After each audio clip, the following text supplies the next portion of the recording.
Hello दोस्तों, welcome back to my new video. सबसे पहले डिस्क्लेमर देना चाहूंगा कि इस वीडियो को प्योरली एजुकेशनल पर्पस के लिए ही रिकॉर्ड कर रहा हूं। मैं कोई भी बाई या सेल का रिकमेंडेशन इस वीडियो के माध्यम से मैं आप लोगों को नहीं दे रहा हूं। आज इस वीडियो में हम लोग टोटल 3 स्टॉक्स के बारे में बात करेंगे। एंड ध्यान रखिए कि ये जो मैं वीडियो रिकॉर्ड कर रहा हूं उस समय दोपहर के 12:30 बज रहे हैं, ठीक है। क्योंकि सेकंड हाफ में मुझे टाइम नहीं मिलेगा, तो इसलिए मैं सोच रहा हूं कि 3 बजे से पहले ही सारे वीडियोस को रिकॉर्ड कर लूं। तो चलिए डिटेल वे में 3 स्टॉक्स को तो मैं कवर करूंगा, उसके पहले निफ्टी 50 का एनालिसिस करना जरूरी है। क्योंकि आज after continuous buying from past 2 to 3 days एक सेल ऑफ देखने को मिल रहा है। अभी यहाँ पे मैं आपको सारे प्रोबेबल केसेस बताने वाला हूँ, ठीक है। सबसे पहले इस लाइन को मैं ड्रॉ करता हूँ। एंड आपको मैंने क्लियर कट कई बार बता रखा है कि बाजार में वी शेप रिकवरी आप एक्सपेक्ट नहीं कर सकते, स्पेशली जब कोई स्टॉक या इंडेक्स अपने मेजर सपोर्ट लेवल को ब्रेक करके नीचे की ओर गिर चुका है ऑलरेडी। अब यहाँ पे आप ध्यान से देखोगे तो निफ्टी में कितनी बार हम लोगों को बाइंग देखने को मिला है, ठीक है। But at the end result क्या निकला है?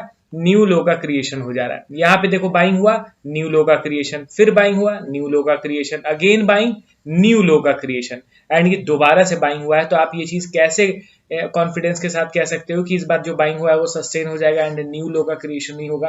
ये चीज हम लोग अभी के लिए प्रॉपर कॉन्फिडेंस के साथ कह नहीं सकते, क्योंकि इस तरीके का जो बाइंग है, ये बाइंग तो हम लोगों ने कई बार देख रखा है, ठीक है। एंड नॉर्मल प्राइस एक्शन का क्या कॉन्सेप्ट कहता है कि जब कोई स्टॉक या इंडेक्स नीचे गिरता है एंड फर्स्ट टाइम जब बाइंग होता है ना, तो उसमें आप नो डाउट अलर्ट हो जाइए, बट बाइंग नहीं करना है, वहां पे कोई डिसीजन नहीं लेना है। हमेशा सेकेंड बाइंग में ही हम लोग को कंफर्मेशन मिलता है कि नहीं, अब बाजार एक्चुअली में किस डायरेक्शन में मूव करने वाला है। अब अभी करेंटली देखोगे तो निफ्टी 50 में ये फर्स्ट बाइंग हुआ है, समझ रहे हो ना। इसको ब्रेक करने के बाद ये फर्स्ट बाइंग हुआ है।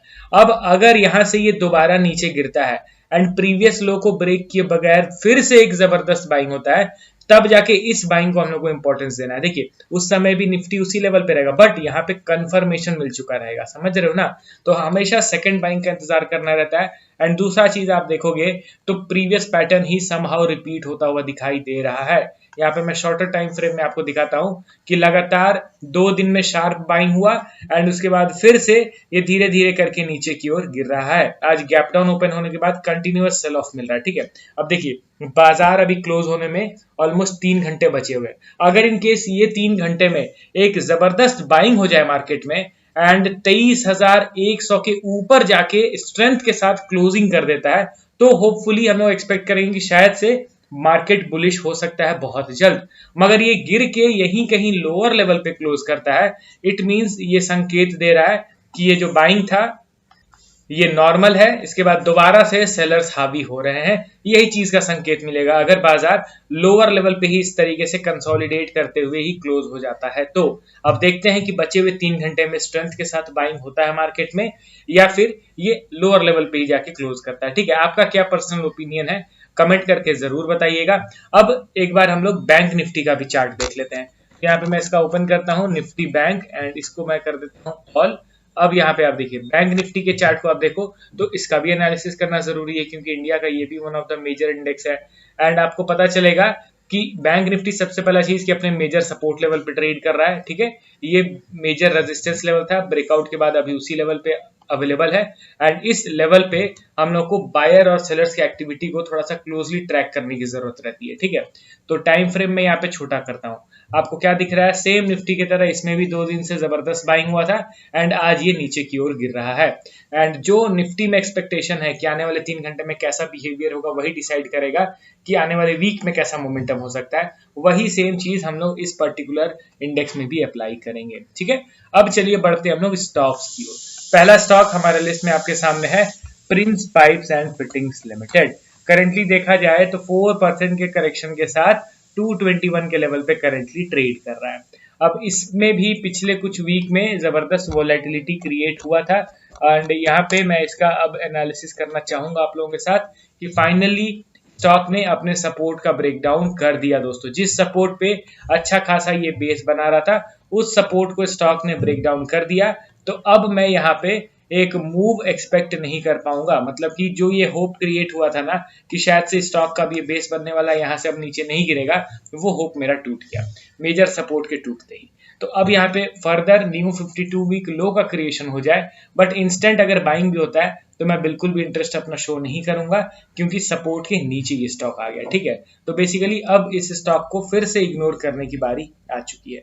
जब बेस बना रहा था तो थोड़ा बहुत मैंने इसको अपने वॉच लिस्ट में रखा था, डेली में इसको ट्रैक भी करता था, बट अब ट्रैक करने की जरूरत नहीं है for short to medium term. ठीक है, अब चलिए बढ़ते हैं अगले स्टॉक की ओर। हमारे लिस्ट में आपके सामने है Tata motors passenger vehicles limited. अभी करेंटली देखा जाए तो स्टॉक 5% डाउन है, 302 के भाव पे ट्रेड कर रहा है। करेक्शन के पीछे का मेन रीजन क्या निकल के आ रहा है, यहाँ पे अगर आप इसके हेडलाइन को पढ़ोगे तो लिखा है कि Tata motors passenger vehicles shares decline 5% after report suggest another production halt at JLR plant. अब एक प्लांट है जिसमें दोस्तों रेंज रोवर बनता है, एंड वो जो प्लांट है उस प्लांट का जो प्रोडक्शन है उसको अभी के लिए हॉल्ट कर दिया गया है, ऐसा रिपोर्ट सजेस्ट कर रहा है due to issue regarding parts. ठीक है, which involves a supplier according to the report. And इसी अपडेट के चलते स्टॉक में आज भारी भरकम करेक्शन हुआ है। एंड टेक्निकली भी देखा जाए तो ऐसा नहीं है कि आज का सेल ऑफ कोई वियर्ड है या स्ट्रेंज है, ये तो ऑलरेडी सपोर्ट को ब्रेक कर दिया था, उसी समय से हम लोग अलर्ट हो गए थे कि नहीं भाई ये सपोर्ट के नीचे आ चुका है, तो अब ये यहाँ से नीचे की ओर ही गिरेगा। अचानक से सडन बाइंग भी होता है तो हम लोग को अपना इंटरेस्ट नहीं दिखाना चाहिए, एंड वही चीज हो रहा है, सपोर्ट को ब्रेक डाउन हुआ है, उसके बाद फर्दर सेल ऑफ हो रहा है। देखिए दोस्तों, एक चीज आप मान के चलिए कि अपडेट जो है, न्यूज है, वो हमेशा लेट में आता है। स्टॉक पहले ही उस तरीके का बिहेवियर पेश कर चुका रहता है, रिजल्ट अच्छे आने वाले रहते हैं, स्टॉक ऑलरेडी ऊपर जा चुका रहता है। ये चीज आप लोगों ने भी विटनेस किया होगा। टेक्निकली देखा जाए तो टाटा मोटर्स ऑलरेडी सपोर्ट का ब्रेकडाउन कर चुका है। हम लोग पहले से ही उम्मीद लगाए बैठे हुए थे कि ये बहुत जल्द 240 के आसपास आने वाला है, तो वही सेम स्टांस हम लोग का अभी भी रहेगा। अगला और लास्ट स्टॉक हमारे लिस्ट में बजाज फाइनेंस लिमिटेड। करेंटली देखा जाए तो 3.7% के करेक्शन के साथ 850 के लेवल पे ट्रेड कर रहा है। अब ये स्टॉक भी लोगों को काफी ज्यादा परेशान कर रहा है, क्योंकि रिजल्ट्स अच्छे आ रहे हैं, फंडामेंटली स्ट्रॉन्ग है, स्टिल परफॉर्म नहीं कर पा रहा है। आपको मैं यही चीज कहना चाहूंगा, मैं अपना स्ट्रेटेजी बता रहा हूँ। देखिए, मैंने इस सपोर्ट लेवल पे डायरेक्टली बाइंग किया है। ठीक है, 800 के आसपास मैंने डायरेक्टली बाइंग किया है, बट स्मॉल क्वांटिटी, मैंने अपना पूरा क्वांटिटी नहीं खरीदा, क्योंकि वहां पे कोई बुलिश प्राइस एक्शन नहीं बना था, सडन से बाइंग होना था, एक मेजर सपोर्ट था, उस बेसिस पे मैंने डायरेक्टली वहां पे बाइंग किया। ठीक है, अब उस लेवल के नीचे अगर दोबारा गिर जाए तो मुझे कोई रिग्रेट नहीं है कि मेरे बाइंग प्राइस के नीचे चला जाएगा। मैंने तो वहां पे रिस्क लिया था, इसलिए तो मैंने स्मॉल क्वांटिटी ऐड किया ना। अब अगर यहाँ से ये फर्दर नीचे गिरे भी तो मैं और लोअर लेवल पे ऐड करना प्रेफर करूंगा, एंड अगर यहीं से ये प्रॉपर प्राइस एक्शन बना के रिवर्स करता है तो फिर मैं थोड़े से पीक लेवल पे खरीदना प्रेफर करूंगा। अभी करेंटली देखोगे तो स्टॉक सपोर्ट लेवल से ऊपर की ओर उठा है एंड थोड़ा सा रिजेक्शन फेस कर रहा है। ठीक है, जैसा करेक्शन हुआ है ऑब्वियसली वी शेप रिकवरी तो एक्सपेक्ट नहीं किया जा सकता था। यहीं कहीं अब अगर डब्ल्यू पैटर्न बनाता है तो वेल एंड गुड, समझ जाएंगे कि ये स्टॉक जो है ये सपोर्ट को अच्छी तरीके से रिस्पेक्ट किया, एंड उसके अकॉर्डिंगली हम लोग अपना डिसीजन लेंगे। अगर प्राइस एक्शन कोई यहाँ पे बनता है तो यहाँ पे मैं थोड़े से हायर लेवल पे खरीदूंगा, ब्रेकडाउन होता है तो फिर मैं लोअर लेवल पे फर्दर ऐड करने का कोशिश करूंगा। ठीक है, अब आप अपना पॉइंट ऑफ व्यू शेयर कीजिए। मिलता हूँ नेक्स्ट वीडियो के साथ। Okay then, bye bye.